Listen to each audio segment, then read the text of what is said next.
guys. Ang laki ng upo ko. Yan, laki-laki ng upo ko. Grabe.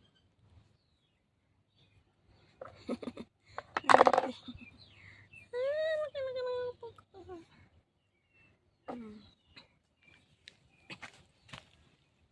Malaki na rin oh.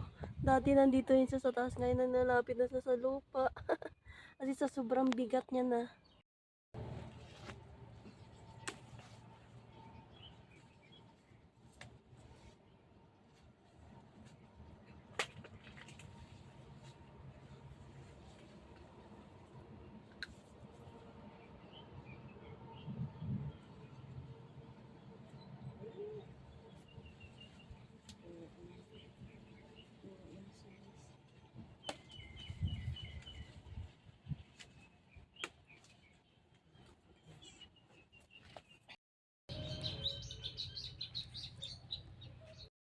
Manguha ako ng gulay guys.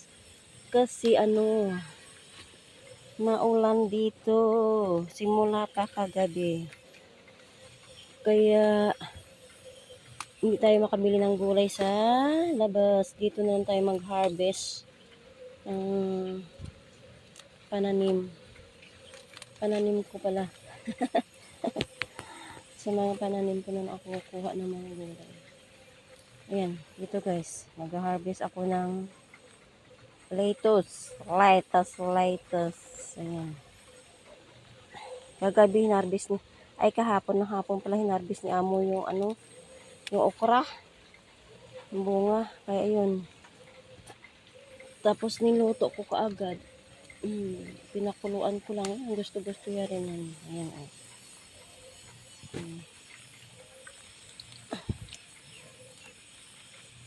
Harvest na lang tayo ng gulay dito sa ating mga pananim.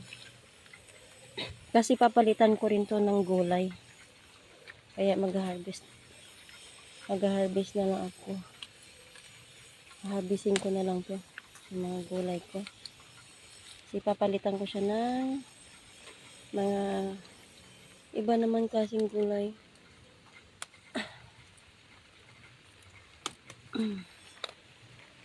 Ngayon nakuha ko.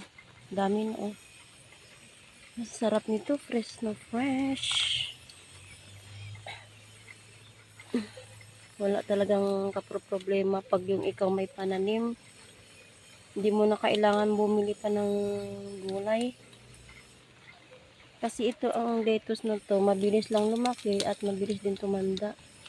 Ayoko na siyang pagawin bulaklak kasi nga ang dami ko ng binhi. Ayun oh, may bunga pa yung ko oh. Chili. Hindi ko na siya kailangan palakihin pa. Maging bulaklak kasi nga marami na akong binhi nito. Ayan. Marami na yan. Eto, sinadya kong harvestin kasi papalitan ko ng gulay. Ng ibang klaseng gulay pala. Ay, ang dami lamok. Ay, dami lamok. Dami langgam. Pisti. Ayun. Pinutot pa ako ng langgam. Ang mint ko, ang tataba ng mint. Oh. Ay man, dami pang harvestin ko. Ayan, doon pa sa kabila. Oh. Marami pa akong harvestin dito. Tama na to, sobrang dami na. Hindi, 3 lang naman kami. May okra pa nga dito. Hindi nakita ni amo. Kunin ko na. Ngayon pa, marami pa ako harvesting. Ano po yung upo ko, ginisa ko lang sa bawang, saka sibuyas, at saka giniling. Ayan na po ang aking upo na pinitas ko doon sa garden ko. Iba talaga pag bagong pitas, manamis-namis yung lasa. Ayan. Diba guys?